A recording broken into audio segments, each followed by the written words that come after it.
Hey, compost lovers. It's your host, Jane Murner. Today's guest is Domingo Morales from Compost Power NYC. Domingo was raised in New York City with little connection to nature until he was 22 and had an AmeriCorps position at the Red Hook Farms through the Green City Force. That experience introduced him to farming, allowed him to see his connection to nature, and he developed compost fever. Domingo will tell you about his path after that and into starting Compost Power NYC, which now has 9 locations throughout New York City. Domingo's eye for management has led his sites to be model facilities. Domingo has a lot of experience with rats and has learned that a well-run compost operation does not have a problem with them. If you are concerned about rodents in compost, this is a great episode for you. Domingo's enthusiasm and care for his community is super contagious. What a joy to speak with Domingo Morales.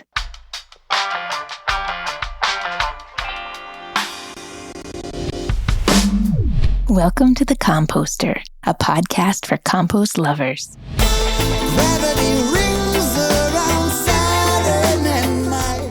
I'm your host and fellow composter, Jane Murner. Join me in practical conversation between industry professionals and farmers with a passion for producing quality compost. We're going to dig deep into the science, technology, and art of compost production so that we as composters can help enliven the world's soils.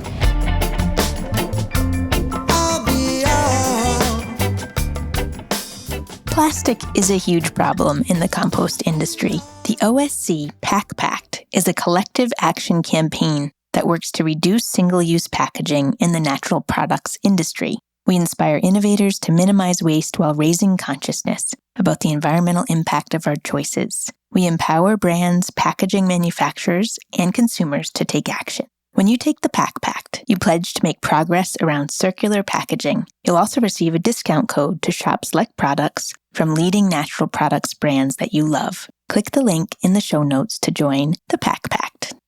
Compost use and selection decisions involve many factors and are not one-size-fits-all. The U.S. Composting Council's Seal of Testing Assurance, STA, program helps you make the best decisions for your application. Learn about the 3 C's of the STA program: clarity, consistency, and confidence. Learn more and enroll at www.compostingcouncil.org/STA.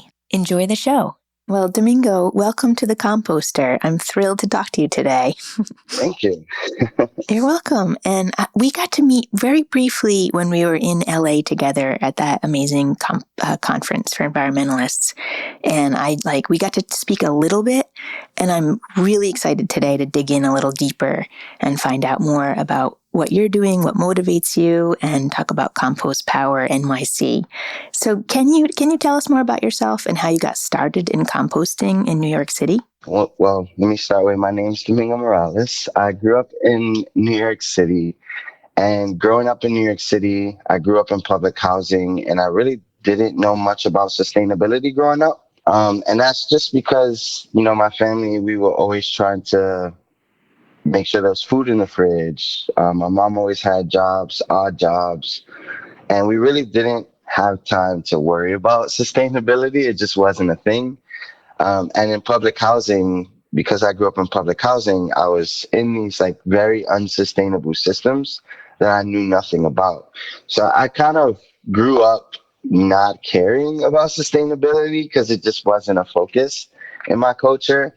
And then I joined an AmeriCorps program in 2015. The AmeriCorps program was called Green City Force. And Green City Force teaches young adults who live in public housing how to grow food in the public housing community and then giving that food away to residents for free. So that was my introduction to composting because 3 days a week on this farm, we actually had to go to a composting site, the largest compost site in the United States that doesn't use fossil fuels. And in the beginning, I was like, I don't want to be on a farm because I'm a germaphobe. I don't want to go to a composting site. That's even worse than being on a farm. But I really fell in love with the physical workout of composting. And then I met my mentor, David Buckle, who just kind of blew me away. And from that point, composting was my thing. like 7 months into the AmeriCorps program, I applied for a job with the Brooklyn Botanic Garden. I got that job and, spent the 5 years after that managing that composting site in Red Hook, Brooklyn. So that's really what got me started. It was like an AmeriCorps program that took me out of my comfort zone, kicking and screaming. I don't want to be on a farm. And then I fell in love with it. Like I fell in love with learning about the microorganisms I was so afraid of. And since then, that's just been my passion, trying to get people as excited about composting as I am. How old were you then in 2015? I was 22 years old in 2015. Okay, and that was your first introduction. I learned about composting briefly when I went to camp in summer. When I was in junior high school, I went to camp for a whole summer, and it was called Camp Manus. And they taught us about sustainability, but their version of composting was dumping all the food in a 3-bin system and then letting the bear eat it at night. So it wasn't really composting. It was kind of just putting the food scraps, separating it from the waste, and adding browns maybe once a month.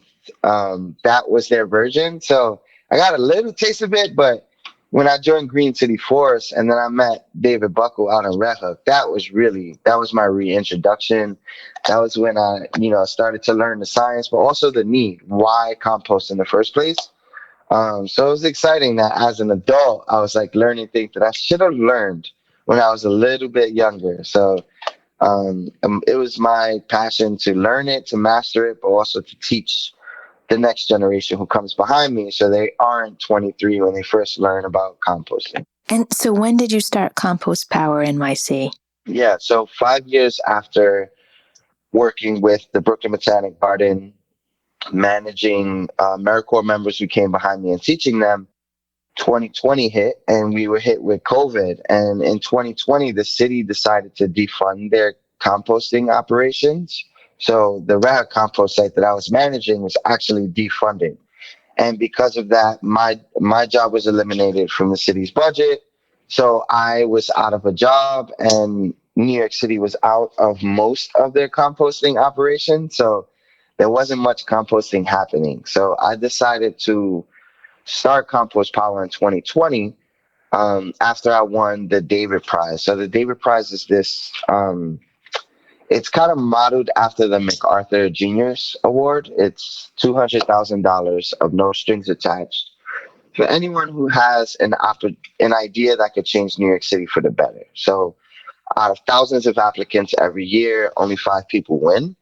So I was an applicant for that prize when I was still working at the Red Hook composting site.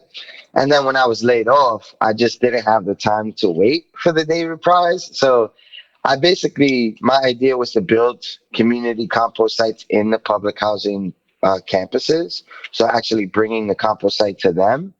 And when I was laid off, I'm like, well, it's either find a new job, find something else to do with all of this knowledge, or bring it back where I started, bring it back to public housing where I grew up. So I decided to just build one compost site.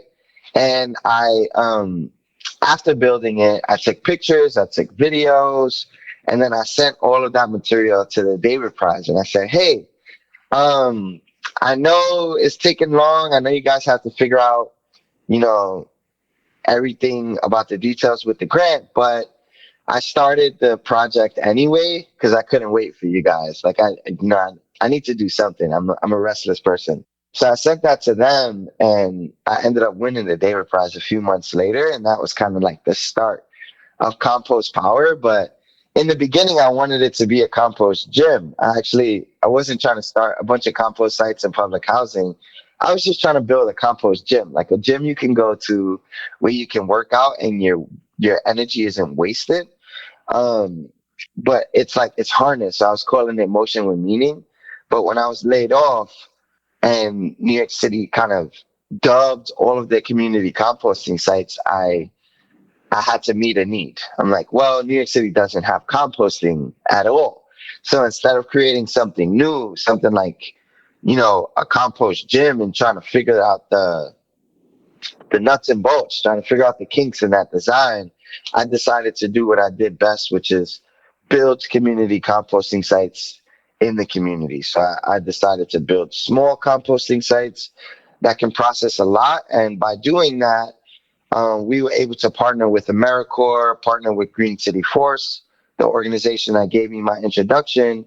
And we've been able to build 6 composting sites that are on Green City Forest Farms. But then there are 3 other composting sites that are not associated with Green City Forest Farms. But we still 2 of those are in public housing, so it still fits the mission.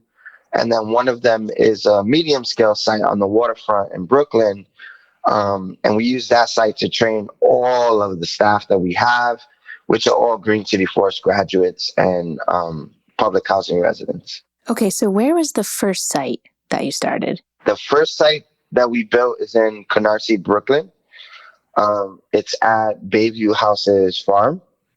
It's one of Green City Forest's largest farms, and that was the first site that I built. It's kind of my uh, proof of concept site, where I'm like, well, they need to see what I'm talking about, right? We need to give the David Prize and any other funders a little taste of what this brain can do. So I just went to a Green City Forest farm. They already had a composting system. They had a wooden 3-bin composting system, but it was way too small for the farm waste that they had on the site, and it wasn't enough to start taking residential waste as well. So I decided to expand that system. We made it a lot bigger. It was like 14 foot by 4 foot by 4 foot. So it was a really, really big bin system on that farm. And I had the AmeriCorps members help me build it. So it wasn't just me going into a farm and building a composting site and, telling them this is how it's done. It was going into the farm and speaking to the people who ran that farm and seeing, what ideas they had for composting and what struggles they had. And then after figuring out the best design that everyone liked, I then asked them to give me a few AmeriCorps members to help me do it so I could teach them the woodworking. So I use it as a journey, right? This is not just building a composting site, but landscape design. Where's the water going? Where's the sun? How are we going to turn these mounds? How often do we need to turn them? What materials we need to use? There's a lot that goes into it. The carpentry, um, the patio. There's a lot that went into it. And my goal was to, as we build this compost site, and before we start composting, I want to give these young adults a journey, right? How can we introduce them to as many fields, as many career fields as possible while we're building this compost site and while we're composting? And that's kind of the goal for Compost Power, is to make composting cool by removing rats, removing odors, making sure it's clean. But at the same time, we understand that not everyone wants to be a composter. So trying to give these young adults that we work with an opportunity to figure out what they want to be, what they want to do. So some of them end up being graphic designers. Some of them end up being um, construction workers. Some of them want to do concrete work. And I know that they're all different. They all want to wear different hats in the future. So I try to use Compost Power as that introductory map to the world and, reintroduce them into like work that we actually want to do. Because I grew up working dead end jobs and I really didn't find my passion until I was 23. And I hope that these young adults I work with that are from, I work with kids too, anywhere from elementary school all the way up to college I work with. But my focus really is like that junior high school to high school graduate. That's kind of my focus, because at that age, we're really trying to figure out who we are, what we want to be, what we want to do. And I was lost before I found Green City Forest. I was depressed. I kept quitting jobs because they bored me. And I don't want to see other young adults go through that, even though there are hundreds of thousands of young adults who are going through that. The ones I work with, the hope is that I can kind of guide them through that process so that when they do become the superstars they're meant to be, I can look at them in the future and say, this person almost became like a porter instead of, an architect. So these are the things that go through my mind as I compost. Yeah, what spark is gonna light that fire in that active Exactly. mind? Yeah. Yeah, for sure. That's so great. That's so great. And so, how soon after starting the Bayview one did you start the second one? Like, how did you know when it was ready to start your second site? So I built the Bayview site in November, no, October of 2020, I think. And after I built it, we had like a harvest fest, which is this event where all the residents of the community come out and enjoy the space. We have pumpkin patch, because it's a farm. We were doing FBI sessions where the kids were looking for fungus, bacteria, and insects in the compost mounds. And it was just so fun. But it hit me at that moment that it was a success, and I'm like, oh, we need more of these. So I started to visit public housing campuses throughout the city. I started to visit community gardens, and there was actually the Brooklyn Botanic Garden reached out to me, my former employer, and they were like, hey. We need a compost bin for the children's garden, and I was a little apprehensive because I'm like, these are the people that just like laid me off without a second thought. Like they just, and like a couple months later, they're trying to hire me to do the very thing I was supposed to be doing for them as an employee. So it was very weird, and I was in a weird place where I was still a little bitter about being like laid off a few weeks before my pension was vested. um, but I'm like, you know what? Let me do it. So I think the Brooklyn Botanic Garden was the second compost site that I built. And it wasn't in public housing. It was at the Brooklyn Botanic Garden. But then after I did that one, there was another composting. There was another Green City Forest farm in Manhattan in East Harlem. And one of the people working at that farm was actually a resident of the campus. So he had a community garden that wasn't on a Green City Forest land, and he reached out and said, "Hey, Domingo, could you build a compost site at my community garden?" And that was at East Harlem. East Harlem has like a serious rat issue because it's right on the waterfront, and anytime you're near the river, you're gonna have some rats. So that site had a rat issue, and I'm like, this is gonna be difficult to compost in an area that has rats because people are going to associate composting with rats, but I'll do it. And that was the second compost site that I built was in East Harlem. It's the Houses. Wagner Houses is the location, but it's called Light of Earth Garden, and it's run by Brandon Nixon, who's this amazing resident who's also a Compost Power crew member. But that was my second site, and that location was actually built it there with an existing rat issue. And um, in the beginning, compost has never been a place where rats can thrive, from my experience. Like at Red Hook, I was there 5 years. We didn't see one rat because our systems were so good. It was just so OCD. Like everything had to be perfect. Everything had its place. Everything had to be shuffled. We had to turn the mounds once a week to make sure it wasn't a habitat. So it was just, I came from a place where rats just weren't existent. And then I hit the streets of New York, and almost every community compost site had rats. So there was a really big issue that I wasn't aware of because I was in this perfect Goldilocks site where there were we just had everything under control. So You can see how management impacts that, though, so big the time. Yeah. exactly. So it became for me a mission to remove rats from community composting in New York City, and that's where like Make It Compost Cool came from. At first, it was just Compost Power, but making compost cool was like every compost site I went to, even the city funded sites, they had rats, they smelled horrible, they were anaerobic, which meant they were producing methane, which is the opposite of what composting is supposed to do. It's supposed to reduce methane production. Um, so I like took on this, I'm going to get rid of rats in composting sites. And that became my persona. That became Compost Power's thing. Of like, we're getting rid of rats, we're getting rid of odors, we're making compost clean. And that's been our campaign. But the Wagner site was the first site where we actually built the site in a place where we knew we were going to have rat issues. And it was intentional. And I was scratching my head, like, why did I do this? But like 2 years later, I ended up becoming like an expert on how these rats think in these green spaces. And so there's no rats at the Wagner House's site. We got rid of the rats in that area. There's still pressure, but because we're so good at what we do, we keep them at bay.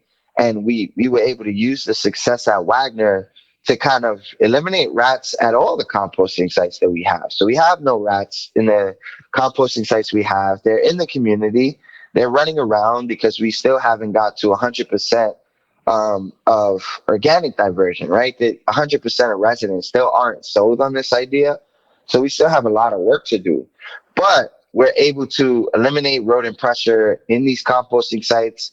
We're able to rat proof gardens now. We're jumping into like rat proofing gardens. And we now have like a pilot that's almost done with the Department of Environmental Conservation and New York City Public Housing Authority, where we built 2 compost sites at 2 of the most rat infested areas in New York City, with the goal of seeing if composting or a compost team can be a form of integrated pest management. Yeah, it's true. It can be. Yeah, it can be. We've eliminated rodents at one of those gardens completely, right? Like there's just no rat activity.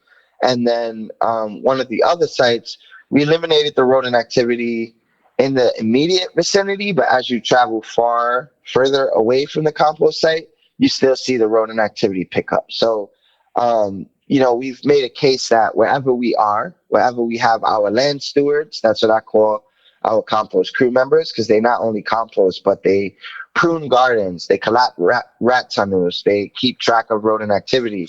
So I call them land stewards. My crew members are land stewards. As long as there's a land steward nearby, we can reduce and eventually eliminate rodent pressure. But we need to activate our green spaces. And I think that's the problem. Anywhere where we have abandoned gardens, anywhere where there's like a dark spot where people don't like to hang out, anywhere where there's a habitat where humans haven't, touched that area in a long time, there's going to be rodent activity. So I'm telling people now, like, it's great to have a compost site nearby because the composters hate rats and they're going to reduce rodent activity in the immediate vicinity. But we need to activate our green spaces across city lines, right? Anywhere in the city, any place that's urban, we shouldn't have any green spaces that are dormant. Um, I understand old growth forests that humans don't interact with. We don't touch. That's great, right? There's not going to be any food waste that humans produce in an old growth forest. So rats probably aren't going to hang out there, but and there's predators there. There's predators exactly, of those there's rats. predators there. There's nature that can take care of the soil food web. But in an urban environment, there's no check, right? We produce waste every single second. Someone's throwing away trash in New York City and any city. And if we're going to do that, then we need to keep our green spaces populated with people. We need to compost as much of that organic waste as possible. And we need to keep our cities clean. So even the composting sites, if you go to a composting site and they're not building a compost mound and you see food scraps anywhere on the ground, that compost site is not doing the best job it can do. So for us, it's showing people what a compost site should look like. And right now we're trying to work on a certification that all composters can sign up for, where it shows them how to reduce rodents, how to try to keep your mounts aerobic so you're not producing methane. And we're trying to create like a rat-free certification where people, we can inspect sites the same way a restaurant gets inspected. I think a composting site should be inspected. Like we should be self-regulating. We should be checking temperatures. We should be sending our compost for pathogen tests and heavy metal tests. These are the things that, right now we're just composting wildly. Everyone's doing their own thing. Some people would just create a compost mound and let it sit for a year, producing a lot of methane. And I think that's part of the reason why there's this negative stigma still associated with composting. And that's part of the reason why the city's able to defund community composting in the first place, is because it isn't a high standard of composting in most cases. And for me, the goal has been to show the city, to show the residents that community composting is supposed to be the highest standard of composting that we have. Machines can't take out contamination. Machines can't say, oh, this may be anaerobic. Let's add more carbon next time. They can't say, oh, this is a glass. Yeah, they're not smelling it. They're They're not not feeling smelling it. it and The feeling it machine and is touching it. crushing Yeah. glass bottles without any prejudice. It's just crushing everything. So, um, trying to show people that human managed composting should be the highest standard of composting, and it should be rat free, odor free. It should be beautiful. Your strategies I'm hearing for rat control are keeping the site exciting for people to be around, making those green spaces enticing so that there's human activity, making sure food scraps aren't sitting around. They're immediately processed, put away in that compost pile, not sitting out, and turning those piles regularly so that it isn't a habitat for rats to even tunnel into. It's too active. Exactly. If you follow those rules, it's going to be really hard for you to have a rodent issue. Like really, really hard. And um, like my Williamsburg site, which is on the waterfront, we have a construction site next to us, and they use the construction site as a parking lot for bobcats, bucket loaders, shipping containers. Um, and there's a serious rat issue on that site. And every winter, and every spring, there's about 1 week where we deal with rodents trying to get into our piles. But if you follow these rules, the rodents get a little irritated. They get aggravated Yeah. and they leave. And that's my goal. It's like in the beginning, I was like chasing rats with pitchforks and trying to end rats' lives, right? And that gets kind of dark really quickly, It where does. you're like trying to kill rats. And me, as I like to call myself an environmentalist, like I feel bad even killing a rat. Like a rat has a place in the soil food web if you study biology. The rat has a place there. So for me, I feel really bad whenever I have to kill a rat. So it's turned into just trying to make them as uncomfortable as possible. Yeah. Just changing the habitat. Yeah. Changing the habitat, changing the environment to um, things that bring them to us. And if you can do that, they'll go away. And if you remove the food source, they'll reduce their own population, right? We don't have to go around chasing rats with pitchforks. Yeah. And I think that if people can do that, if they can do those three things, they can really alleviate the rodent pressure and they can create beautiful compost. This is like reminding me, like, this comes down to everything. Whenever we think we need to fight something or combat it, we need to stop and step back and see, like, what's the greater thing? Like, what's the bigger issue at hand? And there's always something higher, just a little shift of thought. Oh, okay, we don't need to fight it. We just need to think about things a little differently. So it's awesome that you've come to that and are teaching that instead of like putting out poisons and, it's, that's a losing battle. Yeah, I mean that was my thing. That was my thing. Like composting, they're not going to get in my compost, right? Because I'm a stickler for design, and I design things to be rat proof. But if I am composting and I'm applying this compost to a green space that's overrun by rats, and the pest controls put in rodenticides on these green spaces, what good is my compost? So if we're going to compost, we also need to be land stewards. We can't pick one. If you're going to farm, you should compost. If you're going to compost, you should farm. And if you're not farming, you should have a farming partner. So I think that's what makes it so unique is we care so much about the green spaces that when we realized that we just pushed rats out of the area we were at, but they ended up in the green spaces nearby. I couldn't live with that. Like I can't push the rats to another place, and then they're poisoning this land. So all of the fertilizer we're creating can't be used to grow food to feed people, which, that's Green City Force's mission, is to feed people, to grow food for public housing residents for free.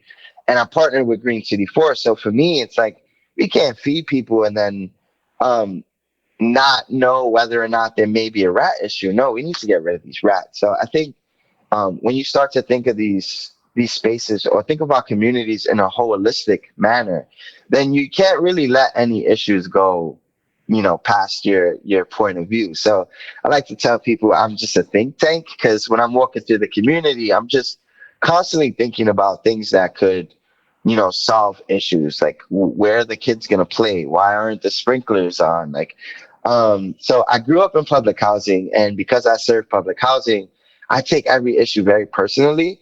And I think also in these sites in public housing, like if you look up in 360-degree view, right, point of view, you just walk in a circle, you see buildings, you see hundreds of residents, windows that can see your work. And I think that keeps us honest. And I think there are compost sites that are like under bridges or in corners of the city, and those sites aren't as great as they should be, but there's no residents to see that. That's one of the reasons why I love working so close to residents, because it gives us a higher standard and a higher quality of work that we do. So I think I would encourage everyone that if you're going to build something, build it so people can see it. And they'll keep us honest, and they'll keep our standards high, because one thing I know about public housing residents is they do not play. If you are messing with their quality of life, they will be quick to let you know. So this episode of The Composter is brought to you by Viably. As the master distributor of Comtech products in North America, Viably helps their customers to uncover the most forward-thinking solutions in the waste and recycling industry, including the proven 4-step Comtech compost process of shred, turn, screen, and separate, which produces healthy, contaminant-free compost while optimizing commercial production efficiency. Viably is also the distributor of the Turbo Separator food waste depackaging system and the HARP Renewables biodigester. Both of these revolutionary machines can help composters incorporate food scraps into their compost process, creating a more nutritious end product and the opportunity for an enhanced bottom line. You can learn more about Viably and their portfolio of compost solutions at thinkviably.com. While there, request a complimentary consultative meeting to discover how Viably can help your compost operation deliver what is possible. And now, back to the show. Domingo, we are coming from such different backgrounds of composting, and we've both arrived at the same exact place. I love it so much. So exactly what you're saying, I have a 27-acre compost farm here, and I just bought a 240-acre compost farm. So big ones in the middle of the country, in the middle of the country land with not a lot of people around, but amazingly beautiful nature and waterways. And so the same way you're thinking about it is the same way I am. I want to protect this land right outside of this site so fiercely. It feels like eyes. It's all the nature looking at me, just like you have all these residents looking at you, which is also part of nature, right? So it's just like cultivating that, making sure life is looking at what we're doing, and life of all layers. So I love how we're at the same place, different. I think we should tour each other's places because they're so vastly different, and I think we're going to see a lot of similarities. I've big on the tidiness of the site here, and these beautiful rectangular piles, which it sounds like yours is the same kind of aesthetic, of care. Beauty really signifies care. It makes you want to be around it. I think nature respects the shape. I really think when we take so much care, even I have a feeling the rats are let's not mess with them. They're that's so good. Let's just not mess with them. Yeah. And I like to think of that even when you farm correctly, right? If you're farming with the right plant families together, the aphids kind of stay away, right? They're like, Totally. Yeah. it's a little too confusing. They really made an art piece. Let's leave it alone. And I think if we can take that kind of diligence with everything we do, Yeah.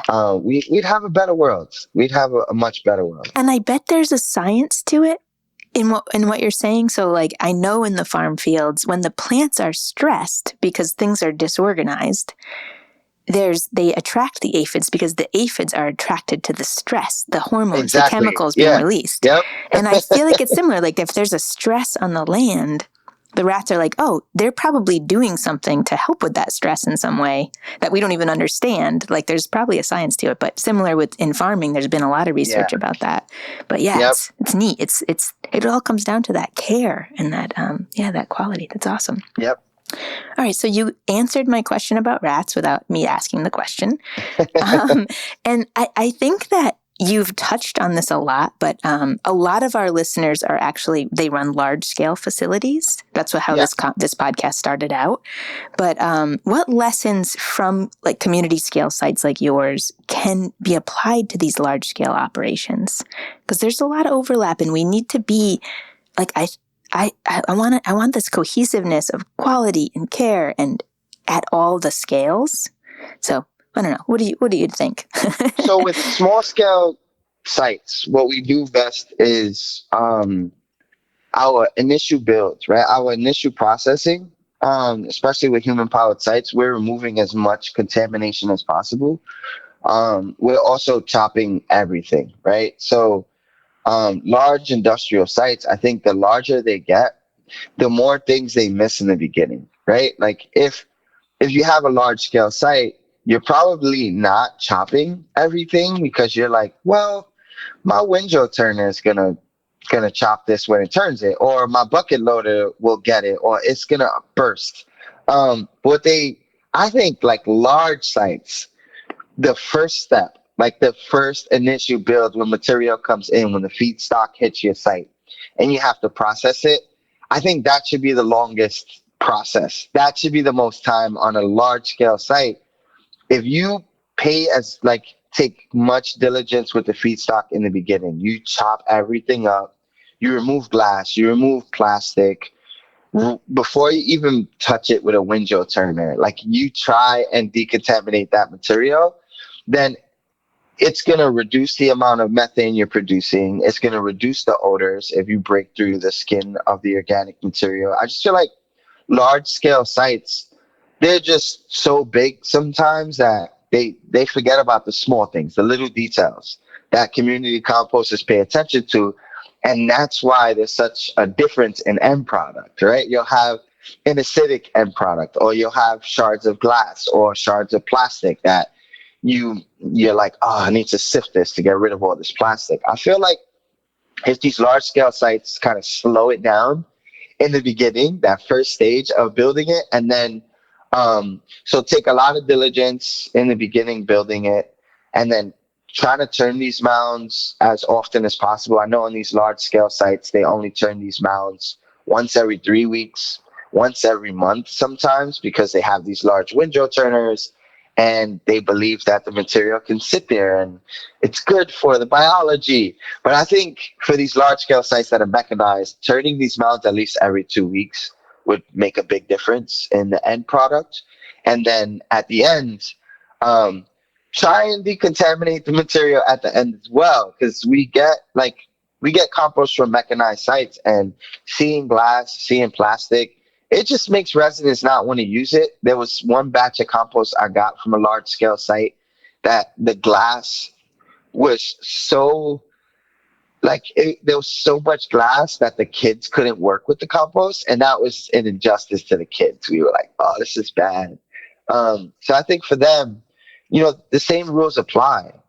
Chop everything up, add the right amount of carbon, turn it every 2 weeks for these really large scale sites, throughout the entirety of the process. And then at the end, just make sure what they're giving away looks good. Like take some pride in the material you're giving people.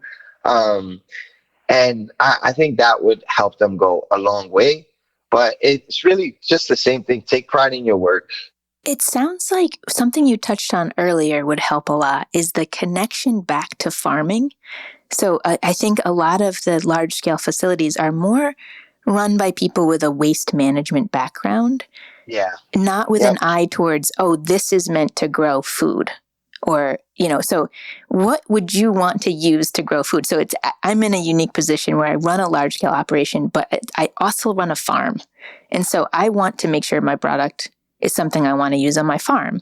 I want zero glass, zero plastic, no trash at all. Exactly. And I think that training or like that eye is missing in a lot of these larger sites when you get somebody who's running it who's really good with equipment, but not with that farming background.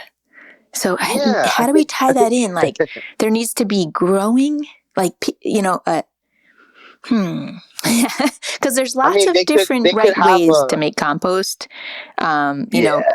But you're definitely right about what comes in. The feedstocks coming in are going to greatly impact the quality at the end. Having the right mind to say no, I think that's also something that we see in these large scale sites. Like there's one site that was funded by the city where they were taking these compostable bags and I'm like, hey, those bags aren't really composting. Well, why do you take them? And they're like, well, because we can't tell the city, no, then we'll lose our contract. And I think that's also, we need to be able, as composters, we need to have strict lines. We need to have boundaries, right? Like, no, I don't want glass. Stop bringing me glass. Yeah. And Zero we tolerance need for glass. zero Yeah. tolerance. And I think that's something I don't see is like you'll have a composting site that's getting the wrong stuff and they're like, oh, it's fine, we'll just separate it at the end, we'll throw it out at the end. Or DSNY in New York City, and that's the municipal composter, right? That's the city agency that deals with all of New York City waste. They invested in a machine to debag the compost, right? To debag the organics coming in, but that also means some of that plastic ends up in the finished product when they shred it. So it's like, why can't we just go out and educate people? No bags, Yeah. no this, no Yeah. glass. Yeah. Zero. So I Yeah. think large scale sites, they should, use their right to say, no, this is not good. We need someone to educate the people we're serving because there's too much waste. Or, another thing that I would say large scale sites is get out of your machines. Walk your site without a machine. Just walk your site. Use your nose. And also, like, go to a really, really small community composting site, smell that site, and then come back to your site and smell your site. I feel like there's a real compost nose happening where people can't smell their own funk. And that plays a part too, where I've gone to a site in New York that was city funded for many, many years. They've been doing this like 15, 20 years. And I go to the site and they're like, I'm like, oh, damn, it stinks. And they're like, smells good, right? Smells like compost. And I'm like, no, this stinks. Like, I know what compost smells like. This doesn't smell like compost. So I think a lot of machine operated sites, they turn their piles in a windrow turner. They have a bucket loader, a skid steer. You step out of your machine, man. Like, go outside, touch your compost, smell it, see what it looks like after it, a sunny day when your material dries up. Look at the surface of your pile because there's a lot of things when the compost is moist that are hidden. And Mm-hmm. then when it dries, you start to see it. Like, you'll see glass, you'll see plastic, you'll see all those fruit stickers. Yeah, they come to Um, the top after rain. they come to the Yeah. top. So, like, go out and you know, pay attention to the nature. Go out and be one with nature. We love the machines that boost capacity, and these sites are able to turn around hundreds of tons a year, which is great. But like, be one with nature. You're making compost. You're making FBI, fungus, bacteria, and insects. And unless you're out there smelling the stuff, touching the stuff, you're not going to know if you have the highest quality compost. Um, Labs can be bought. Like these are things that can be tests. Samples can be faked. You can take a sample from the best part of your compost, and just I think we have to regulate ourselves. We have to take pride in what we make, and we have to be chefs. That's what I am. I'm a chef. I'm the Gordon Ramsay of composting. I might be the Julia Child. Sweet. Oh, this is awesome. It is so the compost kind of scene in New York City that was happening at such a big scale. It's really dialed down now, like municipal wise. Like, is that true? What's going on in New York City? Yeah, so New York City, once again, they did this in 2020. They did it again last winter. They defunded the community. Well, they eliminated the funding for the New York City Compost Project. So that's Brooklyn Botanic Garden, New York Botanic Garden, Queens Botanic Garden, Bigger Use, Grow NYC. These entities that have been getting funding from the city nonstop for the last 10, 15, 20 years. Their funding was eliminated, and they were the city funded community composters that had the large capacity. And right now, we just found out that thanks to city council, they restored the funds, but we still don't know how those funds are going to be administered, how they're going to be used. Um, it still it still gave us a big hit because with the funding cut, the budget cuts, they were also able to evict some composters in the city. And now those composters don't have a space to compost. So the city funded community compost in New York City has dwindled, and they're not doing much. Right now, they're just screaming for funding and trying to get as much capital from the budget as possible to build potential sites. But the community composting in New York City just continues to vamp up. And this is something that, you can't stop. Once you give people the compost fever, and I got that term from, what's his name? Marvin, from the Baltimore compost collective. Yeah, he calls it compost fever. Once you give someone the compost fever, it's almost impossible to stop, right? We want to compost. We feel bad anytime waste goes to landfill. So, the community composting is vamping up, and because of that, city council actually included these smaller. Well, they call us smaller. We don't think we are. They included us for the first time ever, community composting in the New York City community composting budget. So that's exciting. Um, and they didn't give us as much money as they did these bigger entities who have no processing capacity right now, but that's okay. We'll get there. Um, we'll get there, and we'll show our importance to city council in the future. But I think that community composting is something that shouldn't be dependent on government funds.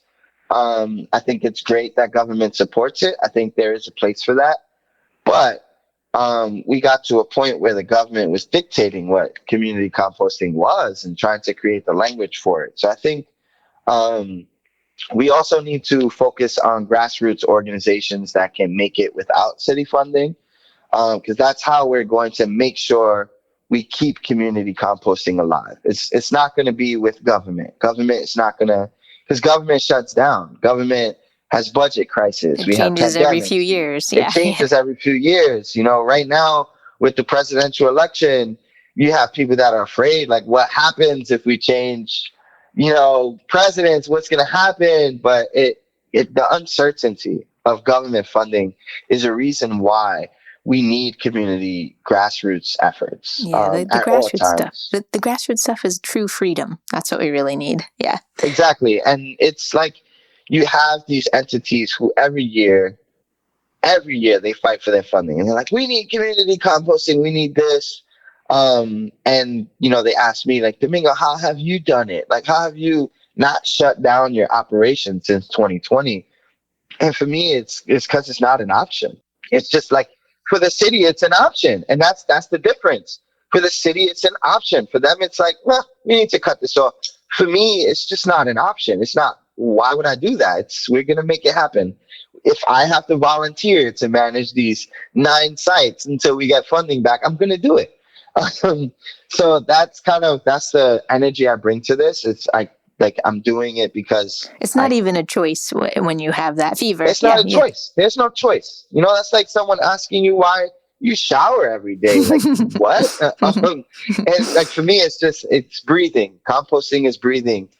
Spreading the compost fever that Marvin talks about is it's like me breathing. I'm a fish in a fish tank. So I think that's why I care so much, and I hope machine operated composting sites they can kind of take a step back from the daily, overwhelming feeling of the scraps never stop coming. Just take a step outside of that, walk around your compost mound, and appreciate what you do. When we were at that conference, Domingo, and last fall, there was one quote that has just stuck with me the whole time. And I forget who said it. I'm embarrassed about that, but it was, whenever you're feeling urgency, slow down. And that's been like so impactful. I think that that could be for our sites as well. Like when all that stuff is coming in, oh my gosh, we got to put this away. We got to, just slow down and just remember why you're doing it. Like the quality and the care and the growing the food and the connection to nature and the connection to humans and all the things. So Exactly. Yeah. is there anything else you want our listeners to know? I've kept you, the whole hour now. I want to be respectful of your time, but anything else you want us to know? I think, and I say this a lot, but I think composting is it's a very, very small part of the larger issues at play. Like we have a very big production issue in the world where we produce more than we need. We produce some things that are meant for trash, which doesn't make sense. So it can seem like the little things we do as composters don't really meet the mark, right? We don't make a dent in the issues that we face in our worlds. But I think if we all add the little things that we do on a day-to-day basis, we can see the impact. And I think we're making impact where we're changing government's point of view, but we're, just little by little as individuals making the world a better place. So, like climate anxiety is a thing. My mentor, David Buckle, faced climate anxiety and he didn't win that battle. He lost that battle and we lost him in 2018. So it's very depressing sometimes the work we do because we are like on the ground and we see the issues in our face, right? We see the temperature changes. We see the weather differences. We see the air quality, just getting worse and worse over time. Try not to focus on that. Try not to get too depressed on that. Try to focus on the wins, the small wins of every day, and build a community because, I surround myself with people who are trying to make a change and it makes me feel a little bit better. So try not to let the climate anxiety get to you because we're all making the world a better place. And as long as we push positivity and we do the hard work, we'll get somewhere. And the next generation is going to be a little bit happier that, in the 11th hour, we came together. Yeah. Well, Domingo, I appreciate your time so much. Keep your energy up because you're inspiring a lot of people, and do whatever you need to recharge yourself because it's such good work. And Awesome. I'm so happy to have had you on The Composter. Yeah. Thank you so much. Let's all make compost cool.